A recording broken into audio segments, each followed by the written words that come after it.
Bonjour les signes d'eau, on se retrouve aujourd'hui dans cette petite vidéo pour voir rapidement quelles seront vos énergies pour ce mardi 12 octobre.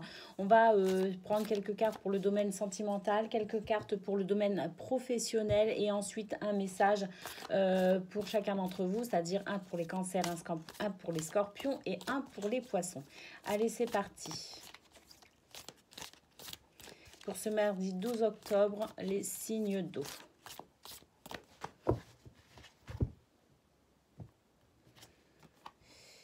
On a la carte de l'union sacrée. C'est beau ça, hein? C'est une belle carte. On a la carte du challenge qui nous parle du fait, peut-être, il y a peut-être un défi, hein, il y a peut-être un défi dans votre relation, tout du moins peut-être dans ce que vous concevez, vous. On nous parle de passer à l'action. Bah, effectivement, un défi, du coup, on vous dit de prendre peut-être des décisions pour changer certaines choses. Alors peut-être que pour certains, c'est de vous lancer, de vous lancer pour demander quelqu'un à sortir. Pour d'autres, c'est peut-être une demande en mariage. Pour d'autres, on vous dit simplement voilà, c'est bien beau de dire je t'aime, de promettre monts et merveilles, mais en même temps, voilà, quoi, c'est pas mal aussi de passer à l'acte. On peut décider, on peut agir, prendre sa vie en main, tout simplement. Et donc, voilà, pour certains, ça peut représenter un défi, hein, quand même, ça peut représenter un challenge que d'aller vers la construction de cette union sacrée. Et puis, pour d'autres, eh bien, ça sera tout simplement le fait de passer enfin à l'action pour demander à quelqu'un, ou peut-être déclarer sa flamme aussi, demander à quelqu'un si il accepterait une invitation, par exemple. Et puis, pour d'autres, si vous êtes déjà en couple, il s'agit peut-être de, voilà, allez, on se bouge un peu, on sort un petit peu de l'ordinaire, on pimente un petit peu aussi cette journée avec peut-être des choses qu'on n'a pas l'habitude de faire. On arrête de promettre et on fait. En gros, c'est ça, on passe à l'action.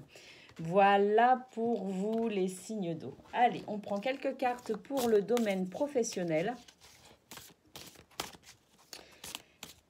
C'est valable si vous êtes à la recherche d'un emploi ou si vous êtes un parent au foyer, si vous êtes retraité et que vous avez une activité. Voilà, c'est aussi pour vous. Allez, c'est parti. Hop. Qu'est-ce qu'on a ? Bon, on a le serpent qui peut nous parler de transformation, d'accord, hein, le fait de muer, hein, le fait de laisser une vieille peau pour en laisser apparaître une nouvelle, mais ça peut aussi représenter une situation défavorable, voire même un ou une ennemie. Bon, le renard qui nous parle effectivement du domaine professionnel et qui nous parle éventuellement d'une personne un petit peu... vous êtes futé, vous allez pouvoir déjouer les plans de ce serpent. Et puis si ce serpent représente tout simplement la transformation en ce qui vous concerne, eh bien on vous dit que par votre capacité en fait à voir clair dans les situations, vous êtes quelqu'un de futé, vous êtes quelqu'un de rusé, d'accord, eh bien vous allez pouvoir de toute façon appuyer cette transformation de manière positive. Effectivement, on a la carte de l'aura qui représente l'équilibre, d'accord, énergétique, qui représente le dynamisme, qui représente une très belle énergie, une très belle aura tout simplement. Donc effectivement, si on considère cette dernière carte, je dirais que pour vous, les signes d'eau, vous êtes sur une transformation au niveau professionnel. Alors, cette transformation, effectivement, elle est peut-être pas non plus effective tout de suite. Peut-être que c'est juste des prises de décision ou des prises de conscience ou des remises en question. En tout cas, il y a quelque chose qui est en train de se développer de manière consciente ou inconsciente pour vous au niveau professionnel. Et puis, si cette carte représente un ou une ennemie, d'accord, si ça représente quelqu'un de pas trop sympa, eh bien, sachez que de toute façon, grâce à votre ruse, vous êtes futé, eh bien, vous allez pouvoir déjouer ces plans et garder votre équilibre dans tous les sens du terme. Voilà pour vous les signes d'eau au niveau professionnel, c'est plutôt sympa. Allez, on prend une petite carte. Pour les cancers, il y en a deux qui sont tombées, je vais prendre celle qui est retournée. Ah non, il y en a deux. Bon allez, je les remets, je les rebats. Hop.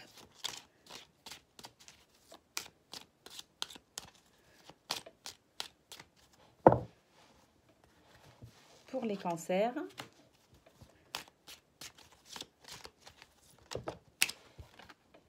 Pour les scorpions, c'est celle-ci. Et pour les poissons.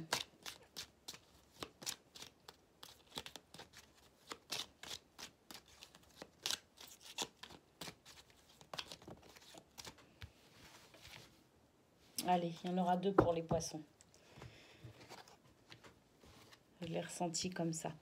Allez, pour les cancers, aujourd'hui, on te demande de t'affirmer et de te montrer aux autres. Il y a quelque chose que tu n'oses pas faire ou dévoiler aux autres alors que tu le nourris en toi quand tu es seul. Libère-toi de ta timidité pour oser car cela va apporter de très belles surprises positives. Notamment au niveau sentimental où effectivement on a vu que c'était une journée où vous pouviez passer à l'action. Les énergies vous étaient favorables en ce sens.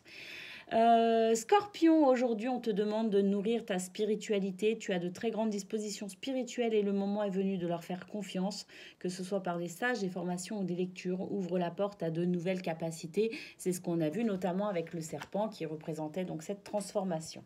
Allez, les 2 messages pour les poissons, vous êtes gâtés aujourd'hui. On te demande de protéger et de travailler sur ton ancrage car tu es très sensible aux énergies des autres. Et sans t'en rendre compte, tu peux donner ta propre énergie et te sentir alors très fatigué. Tout en gardant ton empathie naturelle, protège-toi pour garder ton énergie vitale pour tes envies et tes attentes. Pensez à vous les poissons. 2e message pour les poissons, aujourd'hui on te demande de nourrir ton énergie de générosité. Tu es une personne bienveillante envers les autres et cette bienveillance va t'apporter un cadeau magnifique. Une surprise de la vie est en chemin et cela va te mettre en joie. Voilà pour vous les poissons. D'un côté, pour certains, on vous dit de faire attention et de garder un petit peu votre énergie pour vous. Et pour d'autres, on vous dit justement de partager, d'être dans le partage. À vous de voir sur quel message vous vous situez. Je suis contente d'avoir fait cette guidance pour vous et je vous dis à très bientôt.